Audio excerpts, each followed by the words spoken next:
നമസ്കാരം, പ്രവാസി മലയാളിയിലേക്ക് ഏവർക്കും സ്വാഗതം.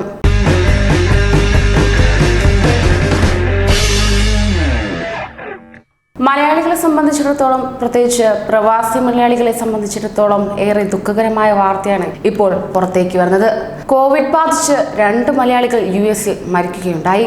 പത്തനംതിട്ട ഇലന്തൂർ സ്വദേശി തോമസ് ഡേവിഡ് ന്യൂയോർക്കിലും എറണാകുളം രാമമംഗലം സ്വദേശി കുഞ്ഞമ്മ സാമുവൽ ന്യൂജേഴ്സിയിലുമാണ് മരിച്ചതെന്നാണ് ലഭ്യമാകുന്ന വിവരം. Thomas David New York metropolitan transport authority ഉദ്യോഗസ്ഥനാണ്. മാർച്ച് 23-നാണ് ആശുപത്രിയിൽ പ്രവേശിച്ചത്. കൊറോണ ബാധയെ തുടർന്ന് ഒരാഴ്ചയിലേറെയായി തീവ്രപരിചരണ വിഭാഗത്തിൽ ചികിത്സയിലായിരുന്നു. ഭാര്യയും 3 പുത്രിമാരുമുണ്ട്. എന്നാൽ ലോകത്തിന്റെ വിലാപമായി തീരുകയാണ് അമേരിക്ക. ചൈനയെ പിന്തള്ളി അമേരിക്ക മുന്നേറുകയാണ്. കോവിഡ് ബാധിച്ച് 259 പേർ കൂടി മരിച്ചതോടെ മരണസംഖ്യയിൽ US ചൈനയെ മറികടന്നിരിക്കുകയാണ്. 34,000 രോഗികളായിരുന്നു.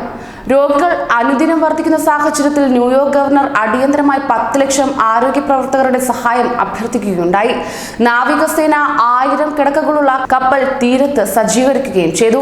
80,000 വിരമിച്ച നഴ്സുമാരും ഡോക്ടർമാരും സന്നദ്ധ സേവനത്തിനായുണ്ട്. എന്നിട്ടും കാര്യങ്ങൾ എങ്ങുമെത്തുന്നില്ലെന്ന് പരിതപിച്ച ഗവർണർ ആൻഡ്രൂ ക്യൂമോ ദയവായി ഞങ്ങളെ സഹായിക്കൂ എന്ന് അഭ്യർത്ഥിക്കുകയും ചെയ്യുകയാണ്.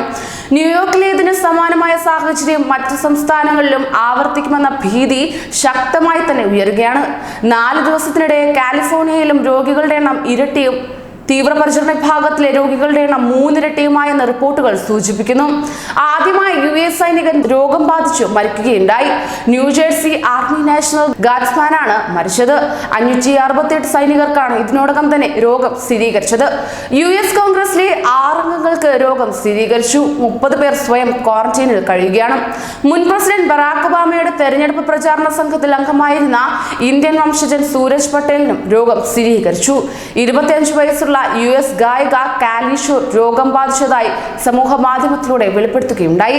അതോടൊപ്പം തന്നെ അടുത്ത 30 ദിവസം നിർണായകമെന്ന് US പ്രസിഡന്റ് ഡൊണാൾഡ് ട്രംപ് മുന്നറിയിപ്പ് നൽകിയതിന് പിന്നാലെ മെക്സിക്കൻ അതിർത്തിയിൽ നിയന്ത്രണം കർശനമാക്കിയിരിക്കുകയാണ്.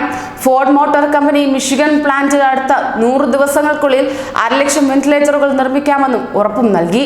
ജനറൽ മോട്ടോഴ്സും വെന്റിലേറ്റർ നിർമ്മിക്കാൻ സന്നദ്ധത പ്രകടിപ്പിച്ചു.